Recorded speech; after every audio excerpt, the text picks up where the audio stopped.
This episode is brought to you by The Fifth Vital Sign. Master your cycles and optimize your fertility. With over 1,000 research citations, it is the most comprehensive resource on fertility awareness and the menstrual cycle to date. The Fifth Vital Sign is available in paperback, ebook, and audiobook formats on Amazon.com. Listen to The Fifth Vital Sign for free when you sign up for a 30-day trial with Audible. Visit fertilityfriday.com/audible for details. That's fertilityfriday.com/audible. This episode is brought to you by my Fertility Awareness Mastery online self-study program. Learn fertility awareness from the comfort of your own home at your own pace for a fraction of the cost.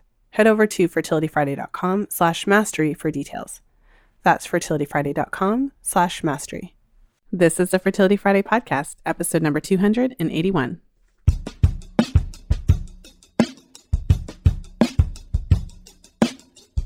Welcome to the Fertility Friday podcast, your source for information about the fertility awareness method and all things fertility. I'm your host, Lisa Hendrickson-Jack. I'm the author of The Fifth Vital Sign and the Fertility Awareness Mastery Charting Journal. I'm a certified fertility awareness educator and holistic reproductive health practitioner with nearly 20 years of experience teaching women to connect to their fifth vital sign through menstrual cycle charting, balancing hormonal health, and optimizing the menstrual cycle without hormones. I'm outspoken about hormonal birth control and its impact on fertility and overall health because you have the right to know how your body works and how artificial hormones disrupt that natural process. I host live coaching programs to help you achieve optimal fertility and health because it's important to have healthy menstrual cycles regardless of whether or not you want to have babies. I'm also a wife and mother of 2 beautiful boys. I know, I'm a busy girl, but I managed to fit it all in. This podcast is designed to empower you to take full control of your cycles, your fertility, and your overall health.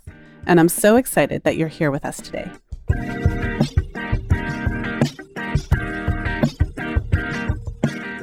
I'm extra excited to share today's episode with you. In today's episode, I am sharing my interview with Shawn Mynar, and we're talking about keto. And so, to be clear, at the very top of the episode, I'm not promoting any type of diet. For those of you who have listened to the podcast for a while, you'll notice that I shy away from talking about any particular type of diet or trends, what's popular right now, because that's not really the point. The point of everything that I do is to help connect you with your menstrual cycle and your overall health, and to acknowledge that there's quite a bit of bio-individuality there. And so there's no one magical diet for everybody at every single point in their lives that is, say, quote unquote, better than another one. But I think it's important to have a conversation because if you have been paying attention to health trends and if you are following health influencers, then you have likely heard about the keto diet and you might have questions. And so that is why I'm addressing it in today's podcast episode. One of the reasons why I think you'll really appreciate today's episode is because we really get into the discussion of it and the differences between men and women. So for anyone who is in the health space and has been paying attention to different trends, there are a lot of male health influencers and health professionals that talk about doing specific things in a specific way. So for instance, even if it comes to low carb diets, ketogenic diets, as well as, fasting, intermittent fasting, different practices. And what I have found, especially because what guides me is the menstrual cycle. Ultimately, anyone can say anything they want, but the menstrual cycle doesn't lie. It's a real-time measure of what's happening in your life. It's a vital sign. And so many women try to do these things in the same way that men do them and have very, very different results. So in today's episode, we're going to be talking about what strategies make the most sense for women and how you can tap into what's happening in your body, your, menstrual cycle, but ultimately ways to really pay attention to how things actually work for you versus just following trends, and also the difference between the way men may be able to, go about certain things versus women. So without further ado, let's jump into today's episode.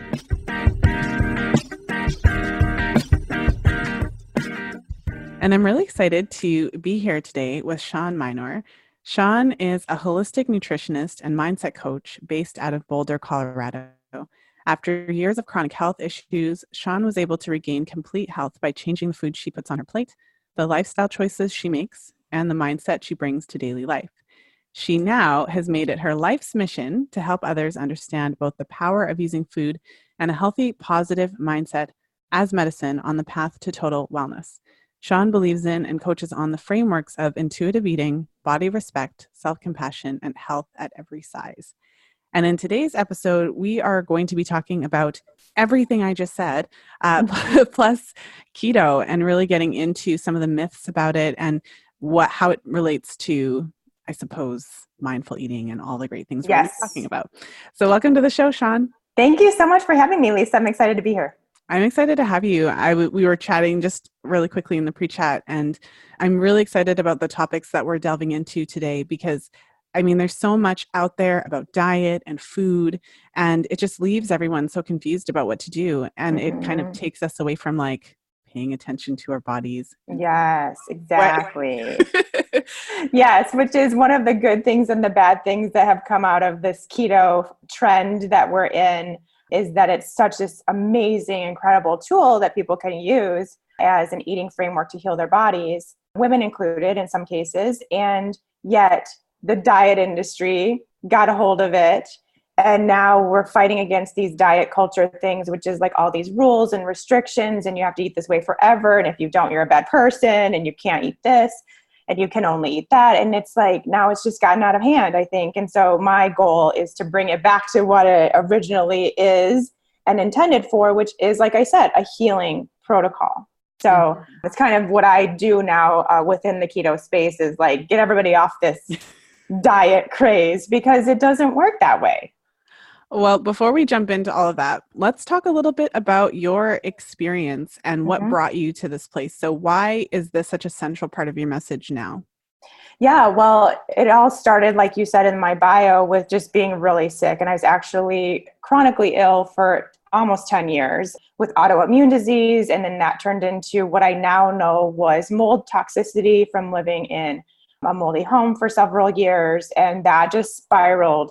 The symptoms of that, I guess, spiraled into just being not myself. I could sometimes not even get out of bed, couldn't do the workouts. I'm a former personal trainer, so I'm used to being very active, couldn't do those workouts. Added on about 40 pounds of inflammatory weight out of nowhere within about 8 months. And just brain fog, could barely run my business. It was just a mess, and I did not feel like myself.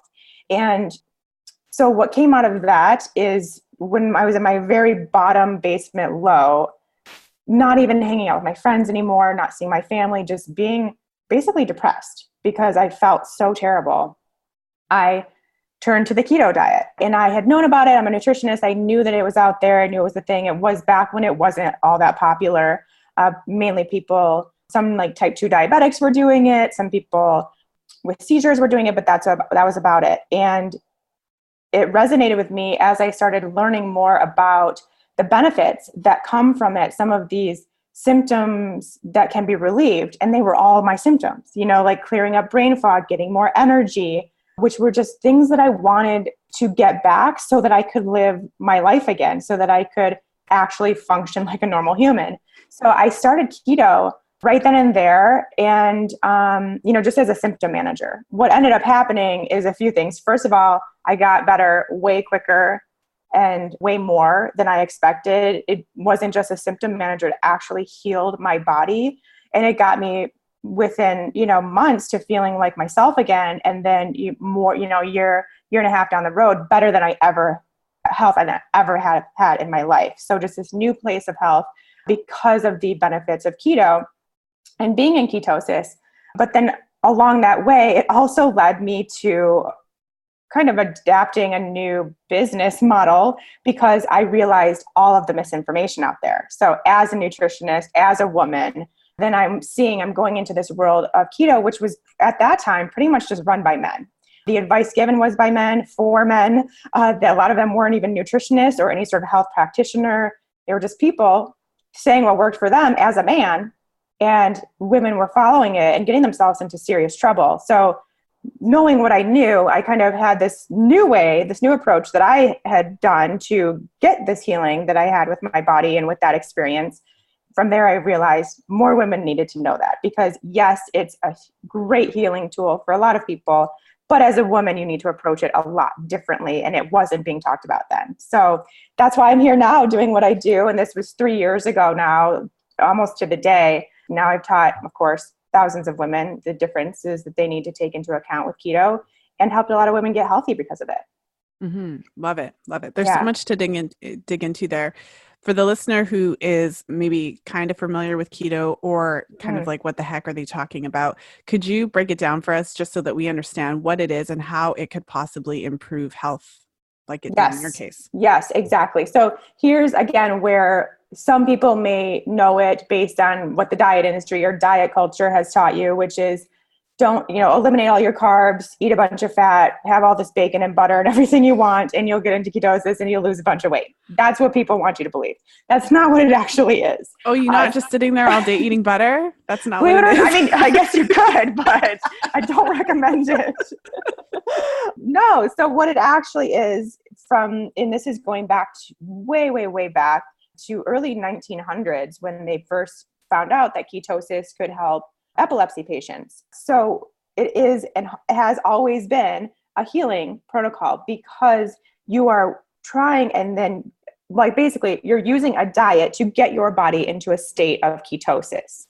So it's not a diet, it's a diet to get your body into a different state, a different metabolic process. And that is in producing ketones where you're not actually burning fat as fuel, but you're using fat as an ingredient to produce these ketones, which will then be the fuel for your body. So the ketones fuel your body. I think that's one big misconception. Everyone's like, I'm in ketosis. Why is this fat now melting off of my body? Because now I'm using that as energy. That's not how it works. It's part of the process, but there's a lot more steps involved than just like fat should be just melting off me because it doesn't happen that way. So, but that diet is what we know as keto, which is a high fat, moderate protein, low carbohydrate diet in general. Now, really the only goal with that diet is to produce ketones and to get your body to it's a signaler to get your body to be like, okay, I don't have enough glucose, which is what I'm used to using as fuel, as a quote unquote sugar burner. I don't have enough of that coming in. I need this alternate method of fuel, which is ketones. So you kind of have to use that as the signaler, this diet platform. But for everybody, that's different. It's not always going to be the same exact amount of carbohydrates or protein or fat for everybody. It's just finding the spot where your body wants another alternative source of energy. And how would you know? Well, so there's a couple of different ways. You can either kind of track it in a way, which I hate tracking tools for food. But when it comes to ketosis, I think if you want to get into ketosis, having a little bit of a buffer period where you are kind of moderating, monitoring your food intake to see how that goes and getting your fats to an area that feels good, getting your proteins to a level that feels good, and same with your carbohydrates, and then seeing how that feels. So I prefer going by the feeling, right? Because then it teaches us how to listen to our body and our intuition. So when you are in ketosis, you feel it. First of all, you'll feel keto flu, which is that period where your body's like, I don't have the energy that I'm used to having from the glucose I'm used to using. What's going on? What's happening? So then your body processes kind of slow down. You don't feel good. You don't have this alternative energy source. So you don't feel like you have energy. You feel sluggish and fatigued and that kind of thing. And then you pop into ketosis, you start producing ketones and you feel the difference. Many, many people, they feel the difference. They feel more energy, more mental clarity. Those are things you can pretty much bank on right away. You just have this sustained energy. For women especially, they notice their cravings are gone. Like this sugar monster has pretty much disappeared within a matter of weeks. You can feel those things and then you can know ketosis is happening. Or you can monitor it. Again, it's kind of going along with the tracking of food. You can also get a ketone meter and actually track and see if you are producing ketones. It's just a prick of blood, like a glucose meter, if anyone's used those. Same concept, but it's looking at your ketones, and then it will tell you if you're in ketosis or not, if you're actually producing ketones. Both are great. Again, when we are talking about tracking the food and tracking ketones, just know it's a small amount of time. It's just a period of time in order for you to kind of learn this tool, how it's working for you, what it looks like, what your plate of food generally looks like, and then you're done. You're in ketosis, these are the foods that get you there. This is what makes you feel the best, and you can be done with it. Because I see women get super obsessed with it. quite often very easily with both the testing and the food intake and getting the macros just right and all that stuff. And it's harmful. It's very harmful to your body and your mental health, like having to do all that with your food. So be aware of that. Well, that's such a good explanation. Again, tons to dig into. Question that I would love for you to address is, what is the difference then? And I think you kind of did, but just for the audience sake, what is the difference between then a full-on state of ketosis versus just say a lower carb diet? Like, what makes those two options different? Yeah, this is a good thing to bring up too, especially for women, because what happens is a lot of women they lower their carbohydrates, trying to either follow a keto type diet or just going low carb. And so when you're just low carb, again, you're just reducing the amount of glucose that your body is getting, and that's your fuel source. So then it can actually become a hazard, and I call this low carb purgatory that you're in, because your body doesn't know, okay, there's this other source of fuel in ketones. It hasn't gotten there yet. So it doesn't know that that's a possibility, but yet you're severely reducing the amount of energy that your body is used to using as fuel. And then it gets a lot of people into a bad place. It's super stressful on the body to be in that place where all of a sudden you just don't have any energy source, and your body kind of freaks out. It's like, what am I supposed to do? This isn't what we signed up for.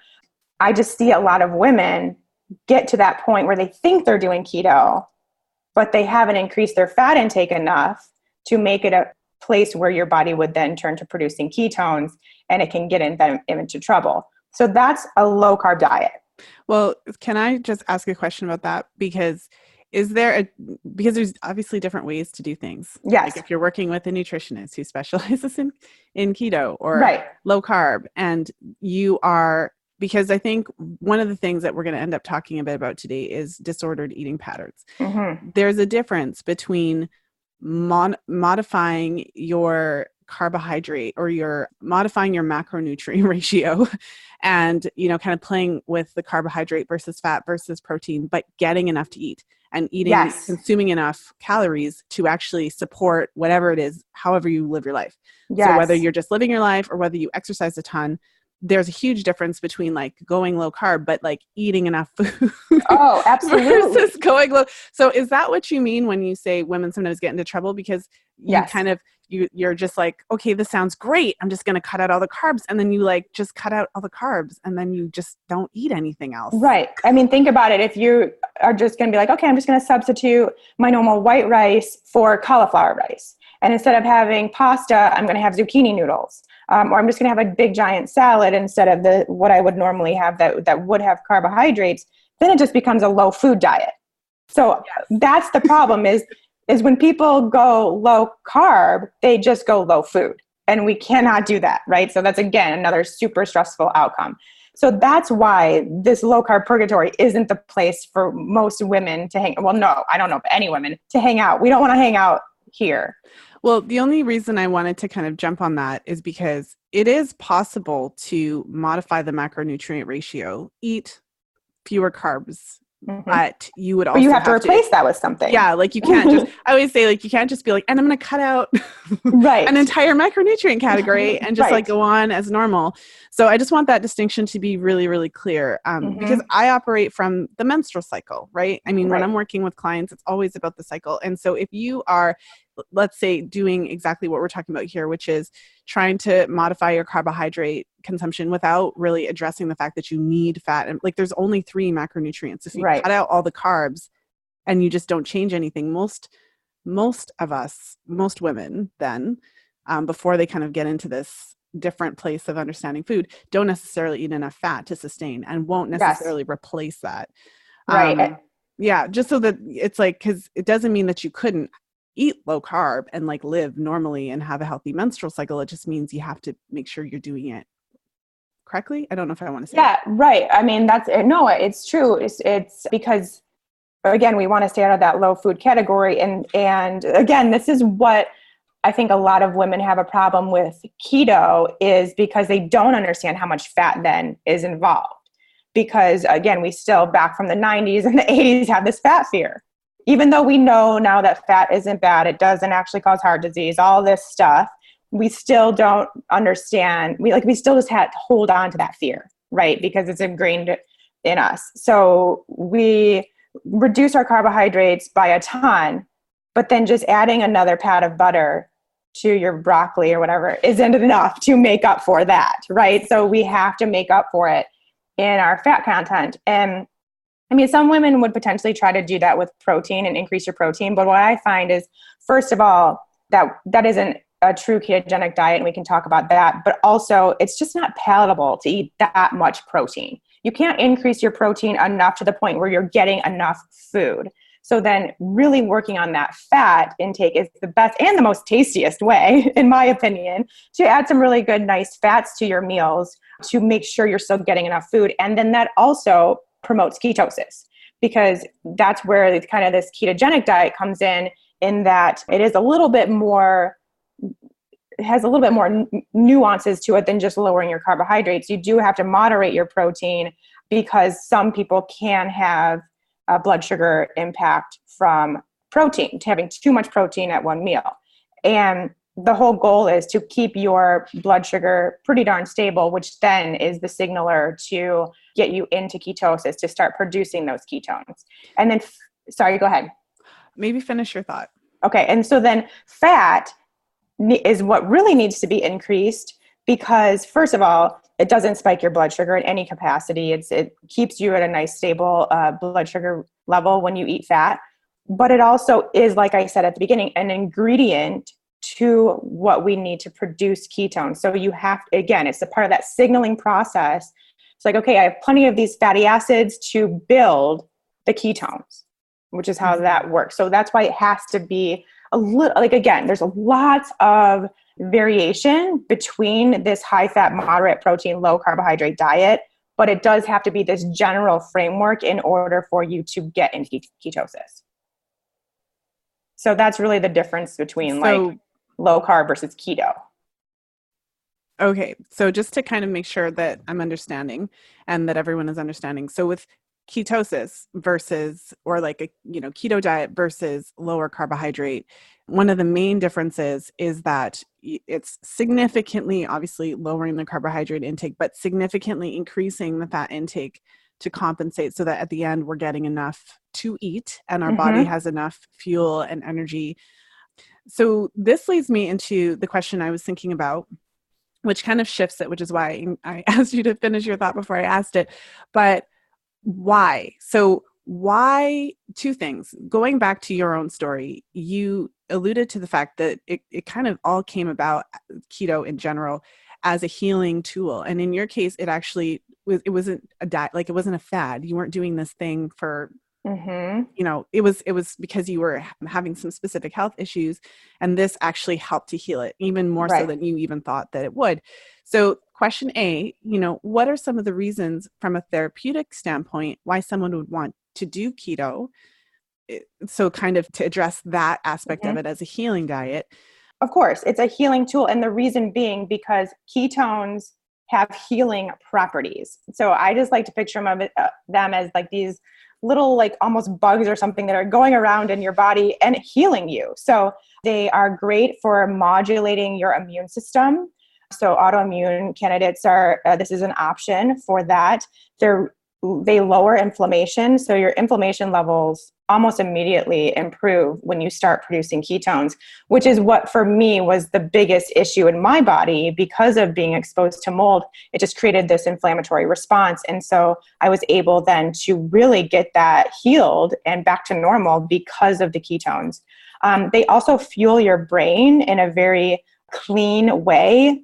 So that's why a lot of people experience this like immediate mental clarity, because like your brain is really being fueled at its optimal level when you are using and producing ketones. And the same thing goes for the energy throughout your body too.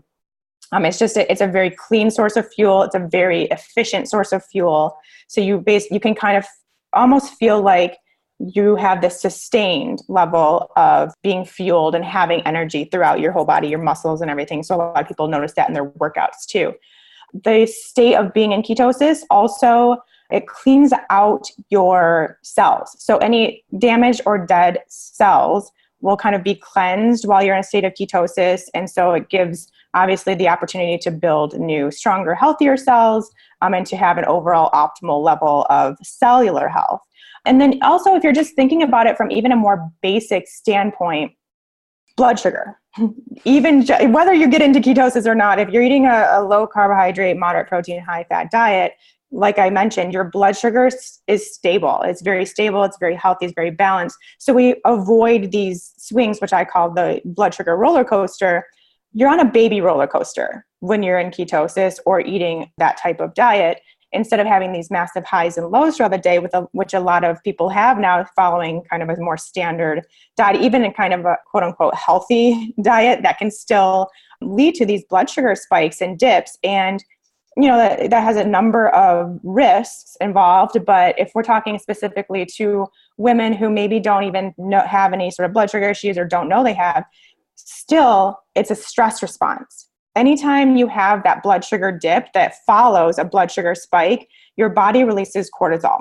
And the main reason why women are plagued, and I think you'll agree, I know you agree, with health with issues with their hormones and menstrual cycles and fertility and all that stuff, a lot of it stems from the stress we're under as women and this chronic stress response that we just cannot get out of.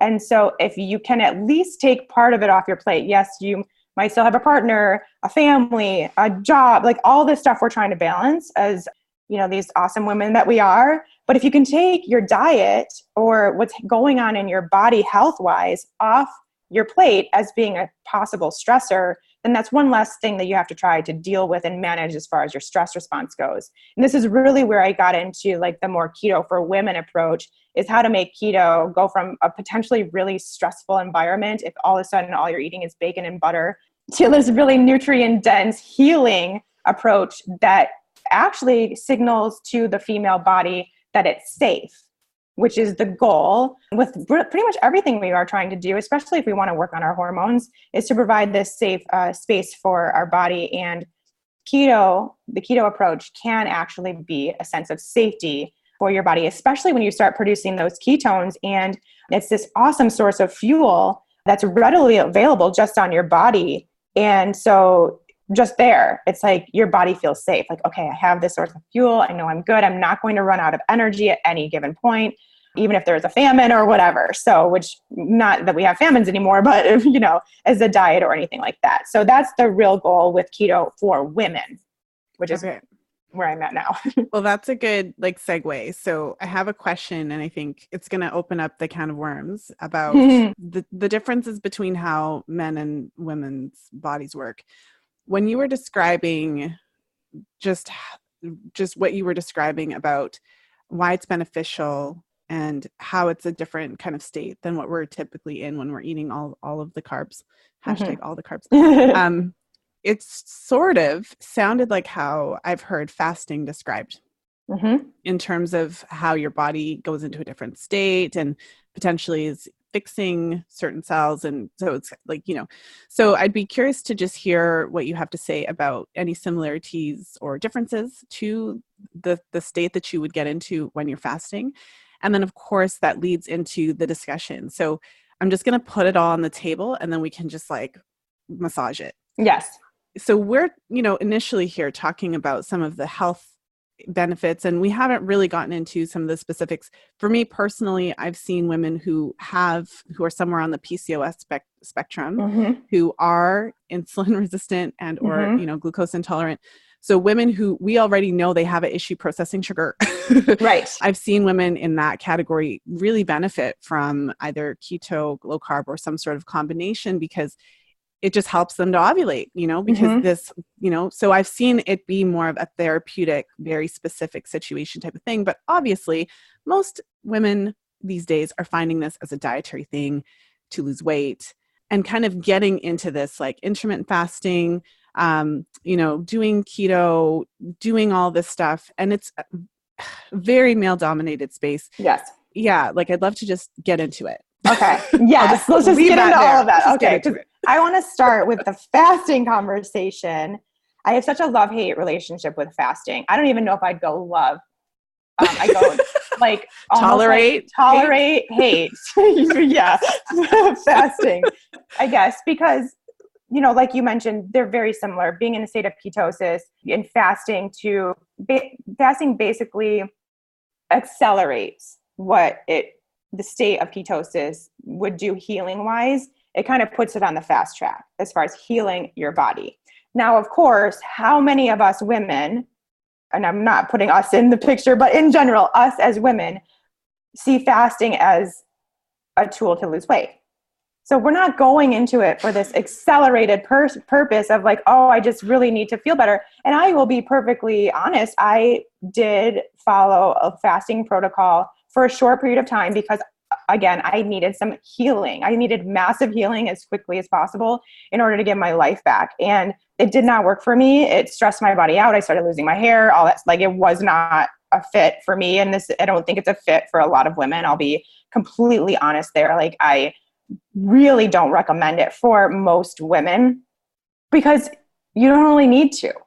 If just eating a healthy, balanced, nutrient-dense, ketogenic diet is already putting you into this place of healing where you want to be, and it just backfires. Like, it backfires so much. And even if you follow keto because you want to, quote unquote, lose weight, because that's what now is being touted as like this massive weight loss when you follow keto, which happens to some people, but I think it's the rare occurrence. And yet we see that plastered everywhere in all the magazines and the Instagram and everything. We think that that's going to be true for everybody, but it's not. So let me just tell you right then and there, I've worked with over 1,300 women on keto alone.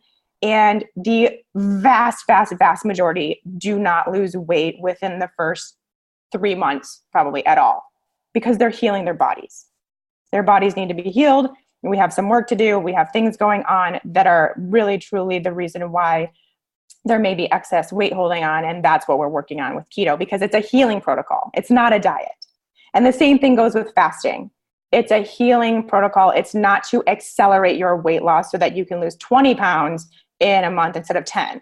Like, that's not the goal. Please don't approach fasting with that being your purpose.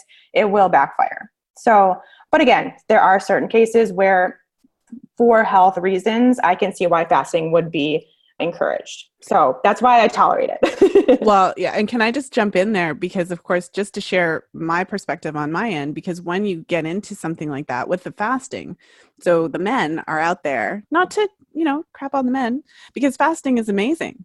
But it obviously works differently in the male body. Mm-hmm. And men seem to be able to tolerate. Yeah, like men seem to be able to tolerate different stuff. So I remember going to a conference, like well-renowned speaker discussing the benefits of fasting and talking about how, one of his patients, so again, this was a doctor, and this patient had a doctor, and he was, overweight, whatever the case was. And he fasted for like a really long time, like a year or some crazy thing. And obviously quite a bit overweight. But you know what I'm saying? Like, so yeah. I'm sitting there, again, renowned doctor, this man was under medical supervision. He was doing his thing. And it, from what transpired, and that's extreme, but men often have stories like that where they'll go days without eating or weeks, and with their monitored by their doctors, and they do very well. Mm-hmm. When women try to start skipping meals, and when you think of the menstrual cycle as a vital sign, you get your feedback very, very quickly. Yes. So as women, it doesn't seem like many of us are built in the same way that we can just go without food, because it just, the menstrual cycle goes haywire, your hormones go haywire. In your own personal example, you said that you lost your hair. So I think we always have to have this conversation when it comes to talking about keto and fasting, because most of the noise is coming from male influencers, who have a completely different experience. So for example, so I want to hear your take on this, Shawn, but when I'm talking to women about fasting and all those types of things, what I often say is, well, what you could do? You could eat 3 meals a day, like full meals, full. So get lots to eat. Make sure you're eating enough at each meal, like you're full at each meal. And then you just don't snack in between. Because that's also fasting. Right. Well, that's actually really interesting that you say that, because I will see so many women who are doing the intermittent fasting where they're not eating breakfast. And then they start they just don't eat breakfast. And then they don't eat enough food. Right. Well, and what I see is that then they eat their lunch and then the rest of the day they just snack and snack and snack and snack. Like because they're so hungry. Yeah. Whereas if you or they drink coffee for breakfast, right, and they're not hungry because coffee suppresses appetite and they don't get enough to eat for the rest of the day. Yes. Yep. It's so damaging. We as women, we're not in the place where we can just bypass all nutrients. Like we just can't. I mean, I wish I was Oprah and I could just be like, that's a tweetable. And I had a team of people to just like immediately put that up. That's what I want to do right now. Yes, we're not in that place. Men for some reason, maybe they can, I don't know. But most people are not in the place where we can just not eat and think our body is going to be okay. So just keep that in mind, even not eating one meal. And like you said, then you go on to lunch and dinner and you think that that's enough food and it's not. So eventually your body's going to react and respond. And I love it. I mean, I love it, but it's a really great thing because you can tell almost immediately for a woman when it's not working for them. Like within a week, their period, they'll have these massive cramps or they'll miss their know, or their hair's falling out.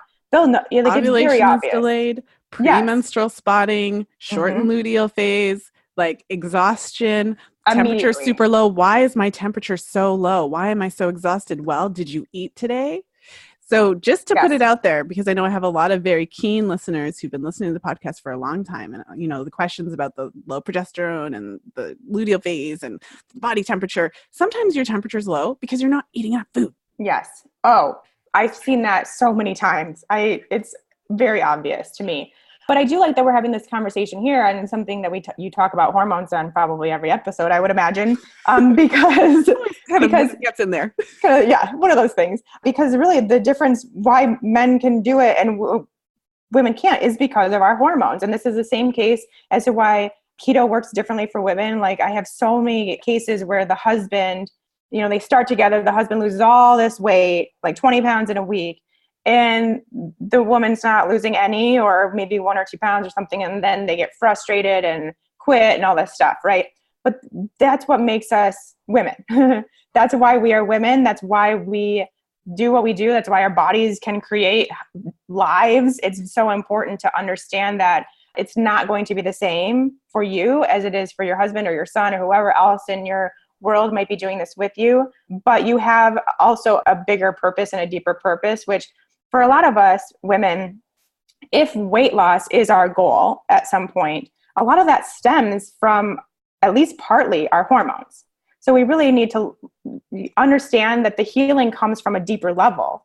It might, for your husband, or whatever, it may have just been like his blood sugar was out of control and then it regulated for a week and he shed all this weight. For women, there's a lot more complexity to it of what actually needs to happen to your body and in your body, and with your hormones being one of the most important things to look at in order to actually lose that weight. That's why the women that I work with, it takes them months before they see any weight loss because they have so much else to heal first. And keto can be great for that, but you've got to be patient. Oh my gosh. Isn't Shawn amazing? I'm telling you, during this episode, I was hanging on to every single word. I just wanted to pop in really quick and tell you a little bit about my Fertility Awareness Mastery self-study program. If you've been looking for an informative and comprehensive DIY option for learning FAM, I have you covered with this online course. Learn fertility awareness from the comfort of your own home at your own pace for a fraction of the cost of one of my live programs. Head over to fertilityfriday.com/mastery for details. That's fertilityfriday.com/mastery. Now let's jump back into today's episode with Shawn.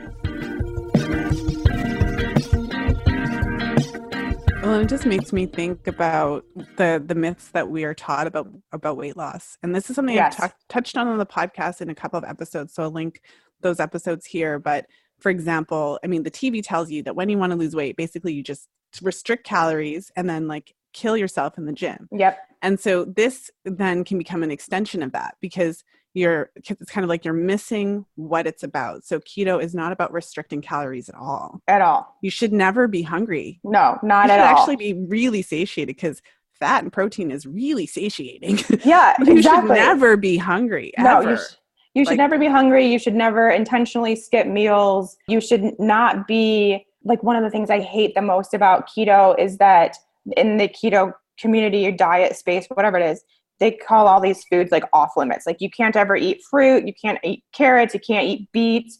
All these things, like really healthy, nutrient-dense foods, are off the table. And that is not the case. That's not the case. Everyone is so different and everyone's needs are different. So to take some great nutrients and make them an off-limit food is like, I just hate it. I hate it so much. So don't do that either. Find your own way, your own path, what it looks like for you. If you're craving fruit, that probably means you should have some fruit. So just don't be in this kind of space where you feel like you have to deny yourself or you have to follow these really strict rules in order to actually be keto. We all have our own rules. It all looks different for everybody. It's finding your own way that makes you feel the best. And that might include eating fruit. If it doesn't, for now, it may be something to try later, whatever. But just don't get into the label habit, I guess.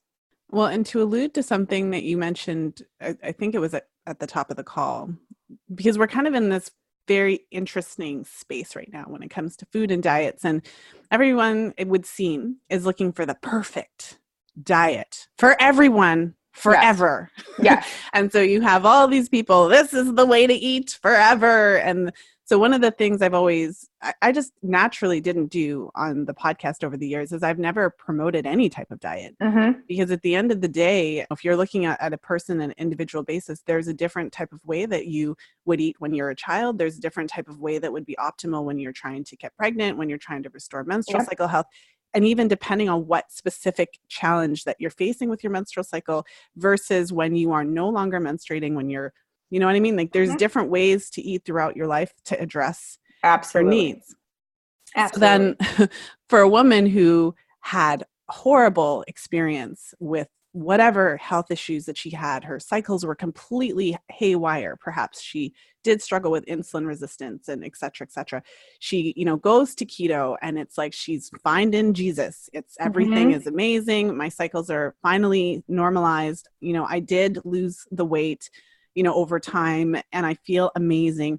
Everyone needs to eat keto all the time now, forever, because it healed me. So everyone needs to do keto forever. So can you talk a little bit then?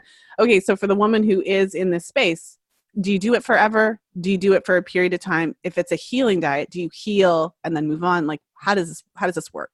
I think the vast, vast majority of people use it as a healing protocol it is, and then they need to listen to their body.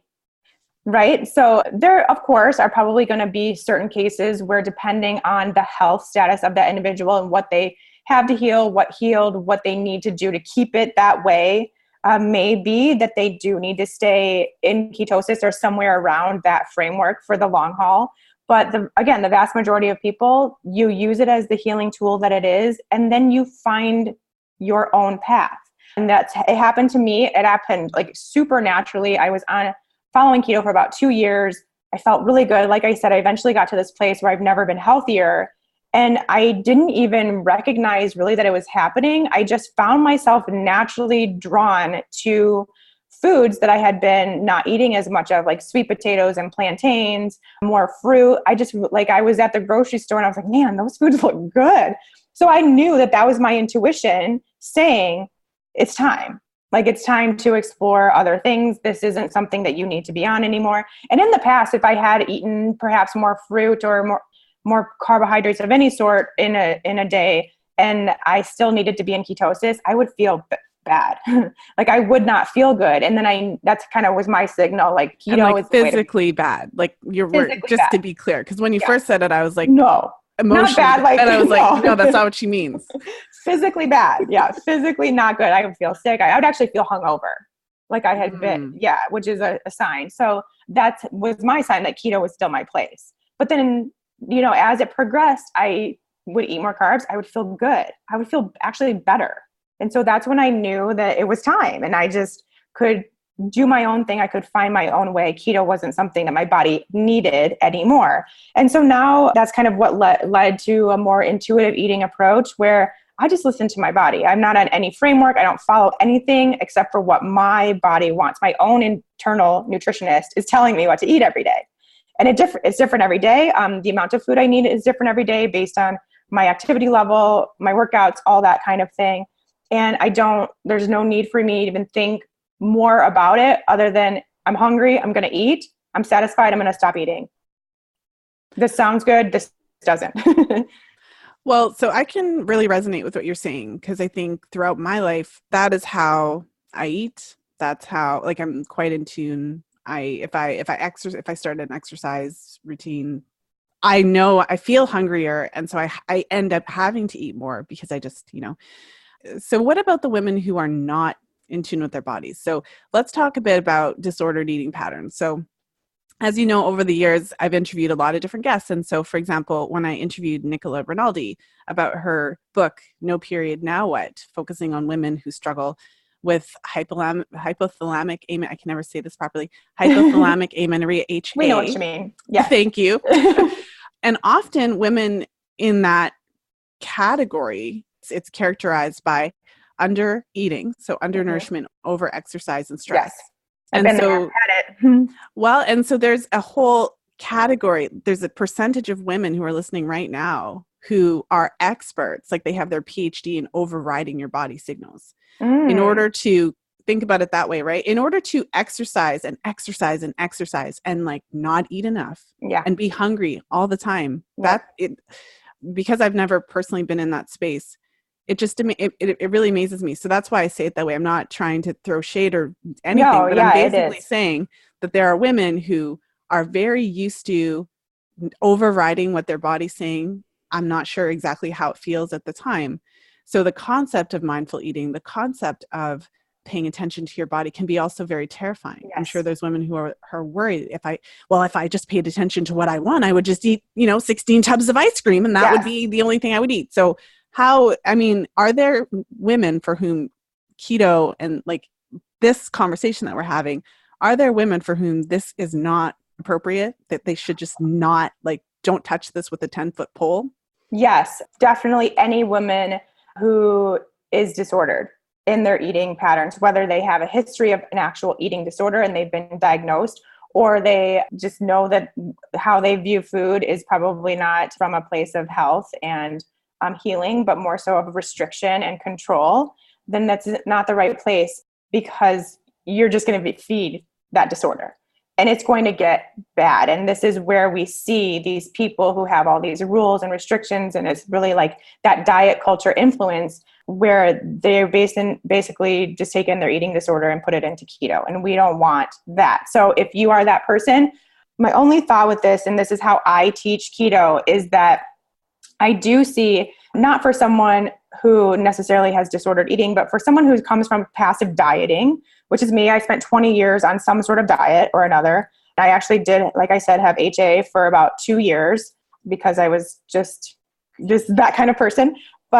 And now eat from a place where I can eat intuitively and I can see the difference. It's like, trust me, you want to be here where you are truly listening to your body and your own internal wisdom. It is the best, most freeing thing I've ever felt in my life as someone who has struggled with food for so long. So for those ladies out there who feel me, trust me, it is worth the work and the effort and the scariness to get to this point of intuitive eating. But what I will say is, if you come from a past where you're dieting, you're ready to be done with that diet mentality, I do think that keto can be a really great bridge to get you to eating intuitively. And this is how I teach it. And in the course that I have, because if you focus on eating enough food and you focus on getting your blood sugar in check, because I find a lot of people have a hard time with intuitive eating because their blood sugar is so out of control that they really feel like they're addicted to sugar. And they have this sugar dragon inside of you. So if you can so if you can like let your body know that there's enough food coming in, like you're getting these really nutrient dense foods, you're getting plenty of energy, and you're also healing your blood sugar to the point where you, and other parts of your body too, of course, you're kind of jumpstarting that healing tool, then you really have a much easier communication system with your intuitive sense around your food once you've gone through that process. So I can see how some people, depending on their kind of level, some people need to stay far, far away and just focus on eating, like fueling your body. And some people I could see, if you're more of just like you like the latest diet trend and you're always trying to find the next diet, could benefit from using keto as a healing tool and then as a way to get to a place of being intuitive, like kind of like how I did. Well, and I feel like, so I think we've covered kind of what I'm thinking right now, but because I just, with keto, and I think we spoke about this a little bit in one of our chats before, but there is a bit of kind of like a health influencer space right now that's kind of anti-keto, very much like keto is bad. Right. It's going to make you lose your period. Low carb is bad. It's going to make you lose your period. You need to eat the carbs. I believe that comes from a very real place. Like practitioners are working with women and they're seeing women restrict their diets. So we're basically seeing women not eat enough food and seeing how it's affecting their hormones and their health. So it's worse. In my interview with Dr. Anna Kabeka, as I was telling you, I'll probably air these together. She was talking about how it's worse to not eat enough. So it's worse to restrict your calories. And so not eat enough food throughout the day than it would be to fast. Because at least if you fast, you're switching your fuel source. Whereas if you are just not eating enough food, your body takes that as a state of starvation, and that wreaks havoc on your hormones because, of course, it's pretty stressful when you're starving. Yes, exactly. And like, that's kind of what I was talking about, this low carb purgatory. That's where I see women get into trouble. They lose their periods. They start having terrible period symptoms, all that stuff. It really starts to wreak havoc on that because, your body's like, I don't have enough fuel. I don't have enough like food coming in all together. So that is, of course, a stress response. And this is why we see the people that say keto is not good for women. It's not. If you follow like what the typical man's advice is, which is to eat like one meal a day, fast, eat bacon and butter, and don't worry about anything else. Definitely don't eat greens or vegetables. Like, don't do that.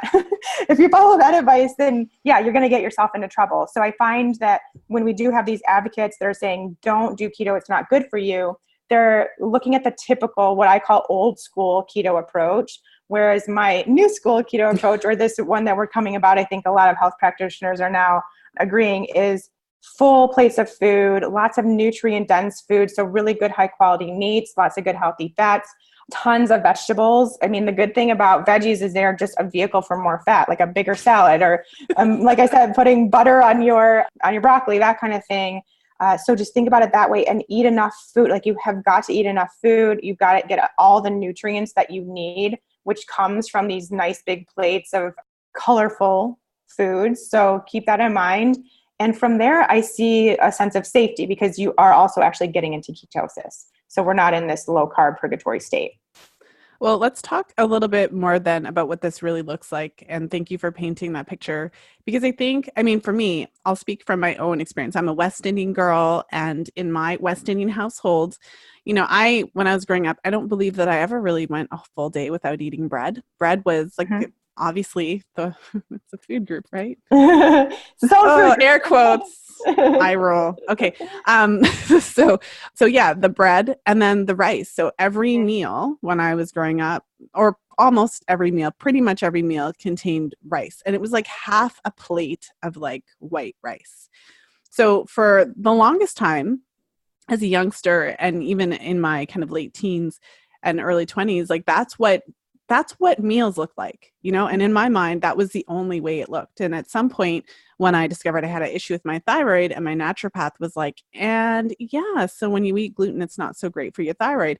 I had to really figure this out. And what does this look like? And so for me, what it ended up and this is not a keto story because I have never followed like a ketogenic diet. So just to put that out there, but I'm just talking about the shift in like what the plate looks like really. It then occurred to me that you would have to replace like the rice or the bread. Yes. And so I think often we underestimate how much vegetables take place in a scenario like this. So maybe like half a plate of like a legitimate, like heaping half a plate of vegetables that are steamed. Oh, for sure. You know what I mean? So I think we often underestimate this and think that if we cut out the rice or cut out the bread or cut out the pasta, that it means that you're just having like a piece of meat and like a stick of butter. And like two beans or something. Again, we don't recommend. Paint us a picture, Shawn. No, I mean, for me, the more vegetables, the better. I really don't think that you can go wrong You can't have too many vegetables. And if you're going to be replacing bread, rice, pasta, those kinds of things, yes, they're high carbohydrate, but they're also highly caloric or highly energy dense foods, right? So you have to replace that. Like we talked about, we can't go low food. Like having fat would be the replacement for that, which we talked about.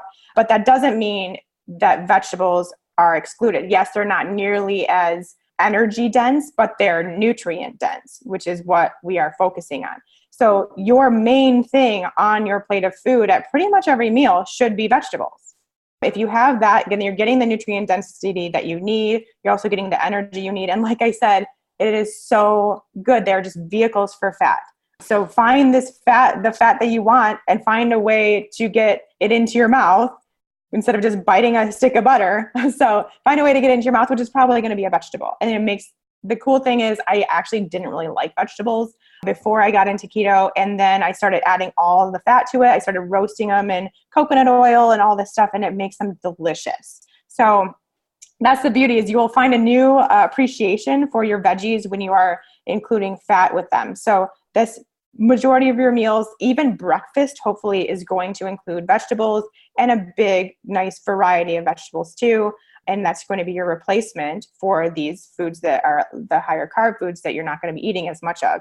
And then your protein, there are a lot of people I think that are used to eating lots of protein. And then there's people that are used to not eating much. You're going to find some place in the middle where you're just having kind of like, I generally use like the palm of my hand, or like some sort of like idea of this is how big my hamburger is going to be, or my piece of chicken, or my chicken thigh, whatever.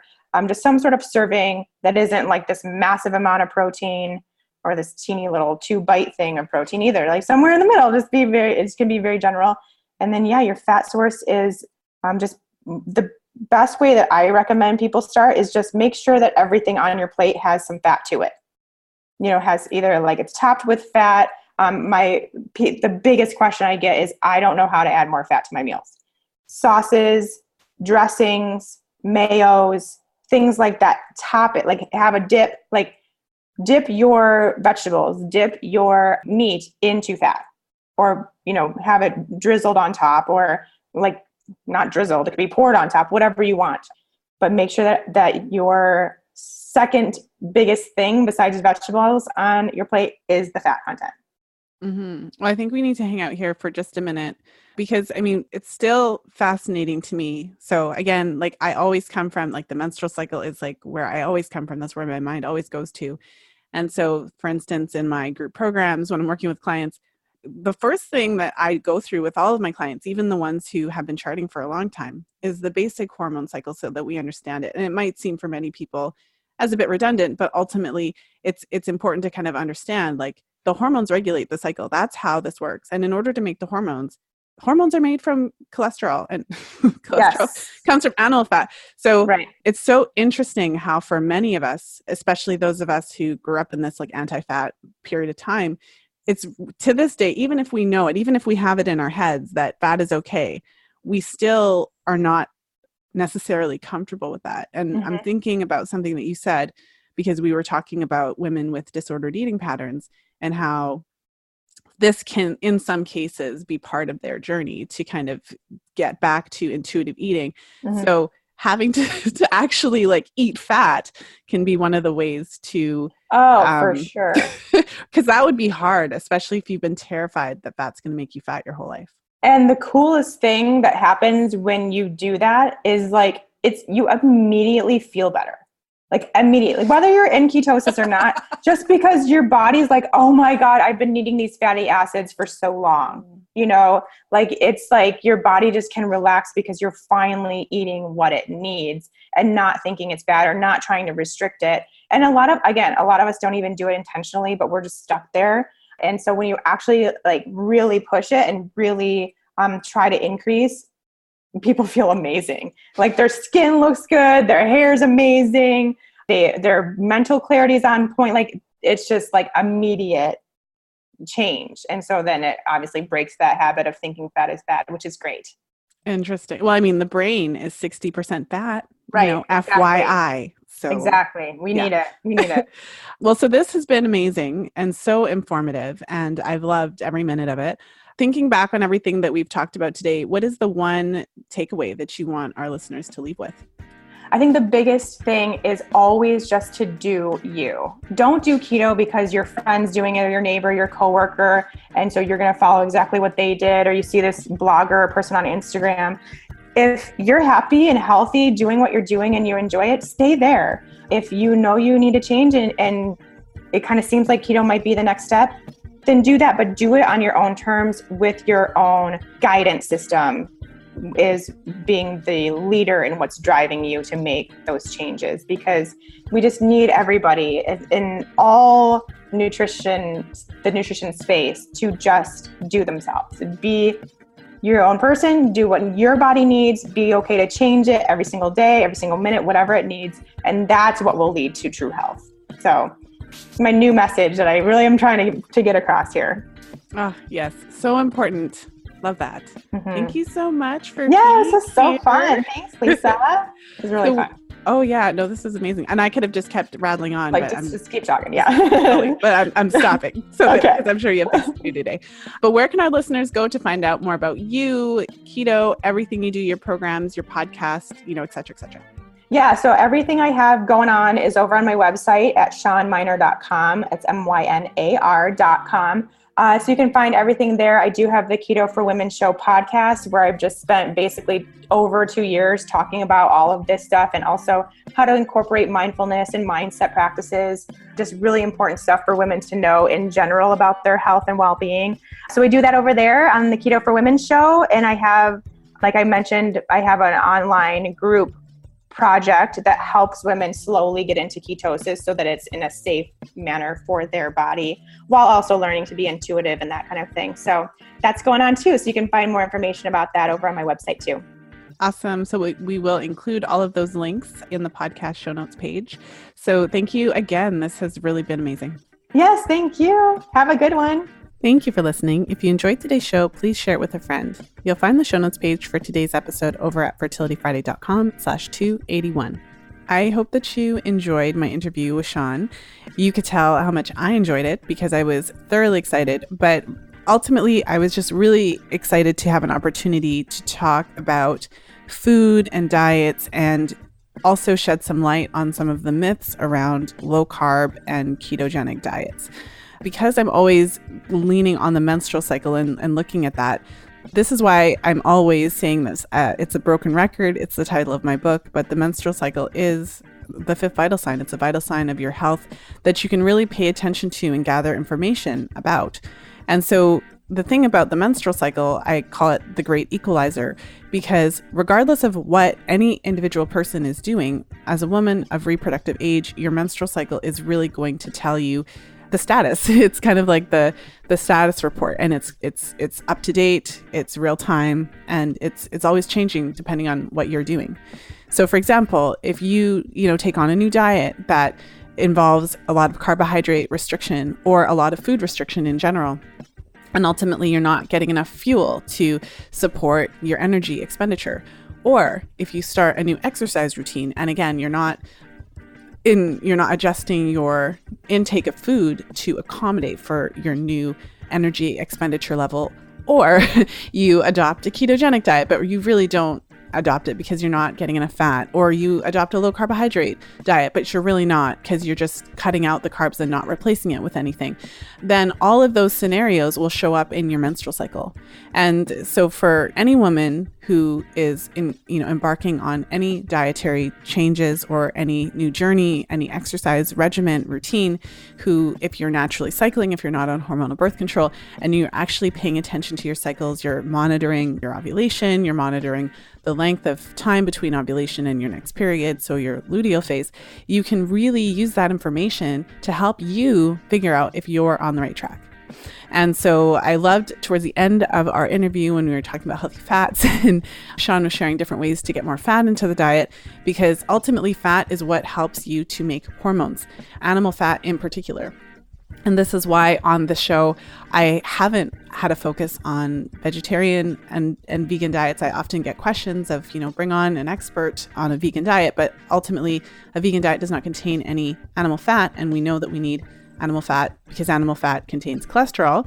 Avocado and coconut oil are amazing fats, for example, but they don't contain any cholesterol because we have to get that from animal foods. So for example, when we're looking at hormones and the menstrual cycle specifically and looking at ways to support that, eating fat is one of the ways to support your hormones and to support your menstrual cycle. And ultimately, again, when you look at your menstrual cycle and you look at everything, that is the way to gauge what you're doing, not what the latest fad is or the latest trend or the latest craze or what your friends are doing or what works for these fantastic male influencers who can go and not eat for days and do their ketogenic diet in the way that they're doing it with all the butter and the bacon and lose all this weight.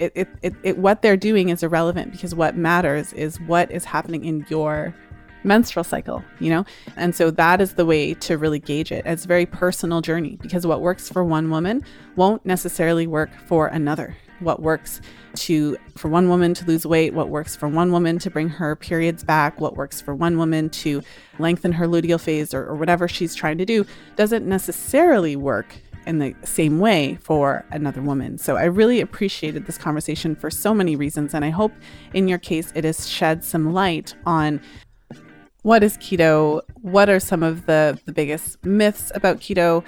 How could a person mess it up and do it incorrectly and end up worse off? So we talked about that being like not actually eating enough food. What is it a diet? Is it a therapeutic approach to a certain issue? Is it something that you should be adopting for the rest of your life forever? Or is it something that might be appropriate for a period of time? And what are the potential benefits of it? All of those types of things. My goal was just to really have that conversation and to really shed some light, because it's possible for a woman, if she feels that this is the appropriate thing for her at this stage, based on, whatever the case is, her menstrual cycles, her health status, if she feels to try, say, a lower carb diet or a keto diet for a period of time, it is possible to do that and for it not to totally mess up your cycles and not to completely mess up your situation. But it is really important to know the difference. I love how Shawn put it. There's a difference between, for example, like a low carbohydrate diet versus like a low food diet, or doing ketogenic diet versus starving yourself. And it's really important that if you choose to take on a particular type of diet, for you to do your research, to consider finding a nutritionist who specializes in that approach and seeking support to ensure that you're doing it correctly, that you are getting enough to eat. And it's also important for you to pay close attention to your body, to your hunger cues, and to your menstrual cycle. All of those specific pieces will give you the information that you need. From where I sit and from what I see, it's very easy to take an approach like this that is and can be very therapeutic and very helpful and turn it into something that it's not, and to really turn it into an excuse to restrict your eating and to restrict your food intake in an attempt to lose weight. And when you engage in things like that, it can cause a lot more harm. And again, when you're tracking the menstrual cycle, you'll start to see those types of effects right away. If you're taking it kind of on the extreme end, you could see ovulation stopping, no more periods. You could see changes to your luteal phase, all those signs that really you're putting an additional stress on your body. So I hope that this episode really just shed some light on just what it really means to embark on a diet like this and the difference between doing it correctly and simply using it as an excuse to restrict calories in an attempt to lose weight in an unhealthy way, versus paying attention to your body, becoming in tune with it, making sure that however you eat, whatever it is that you're eating, that each day you're eating enough food. Also that huge difference between that male space of doing intermittent fasting and doing all these different types of things, and how that doesn't always work for women. For the vast majority of women that I have worked with over the years, what works best is eating enough food, eating 3 meals a day. And if you're wanting to do fasting and all those types of things, to really make sure that in a 24-hour period, you are getting enough to eat. Because the moment that we stop doing that, the moment that we try to do these, I'm only going to eat twice a day, or all those types of things, the moment that we start to restrict and change based on the information that is often put out there for men by men, is that we start to have issues with our cycles and our hormones and all of that kind of stuff, because at the end of the day, we need to eat enough food. You gotta get enough fuel in order for your body to function optimally. So I think I'm going to get off the soapbox, because I think you totally get what I'm trying to say. And you can tell that I'm passionate about it, because it's definitely a trend that I've seen time and time again in my client work. And I think it's just hard. I think it's hard out there for us as women. I think there's a lot of expectations on us. I think that not only are we expected to, have our lives together, our careers, and do our thing, but we're also expected to look beautiful and to fall into these very narrow, very ridiculous ideals of what it means to be beautiful. And it really leads to a lot of problems with eating and with body image and all that. And so for the way I look at it, again, because I'm looking at everything through the lens of the menstrual cycle, is that through the menstrual cycle, we can actually start to discover what actually is optimal for our bodies and challenge some of those notions that we have about what it means to be beautiful. Because often if you're in that pattern, chasing this very, very skinny body, but your cycles are completely out of whack, finding what is optimal for your cycles can really be informative. It can help us to understand what it means to be in a healthy body. But, at times that healthy body is going to look different to what we thought it would, because it might have a few more pounds on it, right? Because in order to maintain menstruation, in order to have that healthy body weight and optimal hormonal balance, we do have to eat enough food to cover our daily energy expenditures. And so with that, I will let you go enjoy the rest of your weekend, whenever you're listening to the podcast episode. And of course, as always, until next time, be well and happy charting.